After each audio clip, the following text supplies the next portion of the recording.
Mwaramutse neza abakunzi mudahengeshanya kudukurikirana. Dafroze Nahimana ni umurimyi mworozi wo ku mutumba Muruta, komine Muruta mu ntara ya Kayanza. Uburimyi n'ubworozi niyo migambi mutunze kandi ikabimutungiye n'umuryango.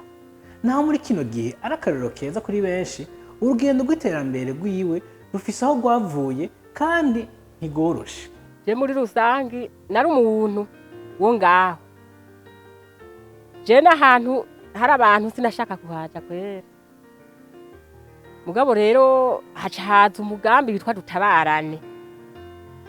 Burya ari ukuntu baduhamagaye kwa sante karawa kwibariye. Baratubwira ati nimuze mwishira hamwe. Je nanje kubera nikengera. Ndagenda ndumviriza. Burya batubwira ati harimwo uburimyi, harimwo korora, harimwo no kuziganya. Mugabo naho harimwo bw'ibyo baraba umuntu ababaye. Je nanje mu bari bantu barwa nari umuntu wanyuma pe. Nta n'igitungwa nari mfise. Kandi nari umuntu ashaka kurima, nkabura ifumbire, nkabura umwavu w'ikirundi, nkabura byose. Burya rero mu biro batanu bambere naciye mbamwo. Bura ubwambere baduhaye ingurube 5. Ubwo bacu baduteka yuko twokorera nyine abantu 5.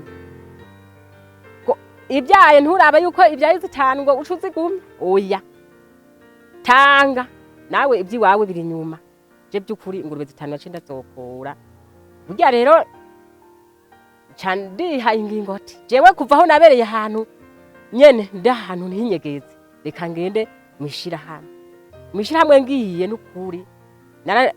Nararose y'ibintu by'akamaro kwera. Jewe ndirata n'ukuri. Uko mbaye kose Imana sinidoka. Jackson Nzokirantevye ni umushinga ntahe wa Dafroze. Kuva uyu mupfasoni afashe ingingo yo kwiteza imbere afashanije n'abandi bafasoni mu mashira hamwe, Nzokirantevye yashimye gushigikira uwo bubakanye. Inyungu nizatevye gukurikira umwumvikano mbere urugo rwabo rubugwa karorero. Kera by'ukuri byaratugora ko tari kwaje mu bintu by'iterambere. Ari ukuntu rero bijanye n'abana mu rugo nkaje n'umushinga ntahe byarangora kuko byasako jeneye kwihana ndumwe.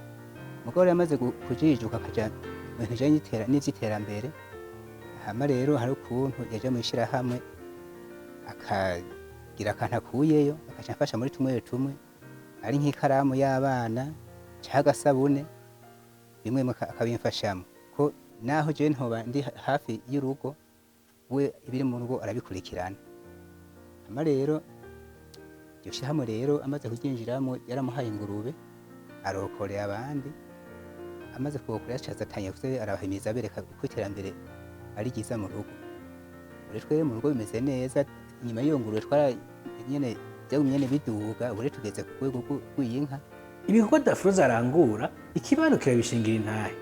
Aneze inkenga Burundi umubanyi basanzwe bari kumwe mwishira hamwe amenyesha ko iterambere rya Dafroze ryavuye ku mwete n'ubutwari yagize. Arengera intambamye zari gushobora kumubuza kwiteza imbere. Uyo mukenyezi ni kuri ntako adakora. Arahimiriza abandi bakenyezi kandi bakamwumviriza cyane kuko nukuri n'umuntu dukorana neza tubanye neza mu mutekano ntange. Amaze kuronka iyo ngurube yagize amahirwe ivyara za zindi 5 nyene bakenera ko bokora. Buryo yaciye avuga ati je ko ntomboje ikavyara izi 5 ndaheba ubukene bw'iwanje bwose zibanze zigende hanyuma zikare nigenga kuri iyi bose barakwiwe n'ukuri bayumvikana ko neza cyane n'umushinga ntahe. Urabona birate bararonka n'igitungwa c'inka bacumbikana ko neza cyane n'ukuri ntanduru turara mu yaba. Bagitwaza Filipo umukuru w'umutumba Dafroze asanzwe abayeko arashingira intahe ubutwari n'ubukerebutsi bw'uwo mukenyezi. Dafroze ni umudamu w'inkerebutsi.